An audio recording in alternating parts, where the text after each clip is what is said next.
பொட்ட பிஸ்மியின் புழுகுகள் பாருங்க. அப்படின்னா இன்றைக்கு ரசிகர்களால் அஜித்குமார் மெல்ல மெல்ல மறக்கடிக்கப்பட்டு கொண்டு இருக்கு. இந்த நாய் எத்தனை வாட்டி பொய் சொல்லி நம்மளுக்கு தகவல் தப்பாக பெறப்பட்டதுன்னு மன்னிப்பு கேட்டுக்குது வலைபேச்சில். மறக்கடிக்கப்பட்டு கொண்டு இருக்கிறார். அதான் முக்கியமான விஷயம். நாங்கள் எங்கடா மறந்தோன்னு சொன்னோம், புறம்போக்கு நீயே சொல்லிட்டு இருப்படா.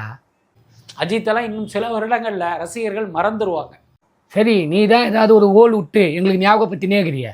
மிடில் ஏஜ், அதாவது ஒரு 50 கடைந்த. அது கடைகிறாங்களா? கடைஞ்சி விஷத்தை கடைஞ்சி அவன் வாயிலே ஊற்றுங்கடா. இன்னைக்கு தெரியும் தமிழ் மீடியாக்கள் முக்கியமாக தந்தி டிவியெல்லாம் வலைப்பேச்சை நம்பி தான் வாழ்ந்துக்கிட்டே இருக்கு. தந்தி டிவிக்கே நீ தான் சோறு போடுறியா? அவ்வளோ பெரிய அப்பாட்டக்கிற நீ.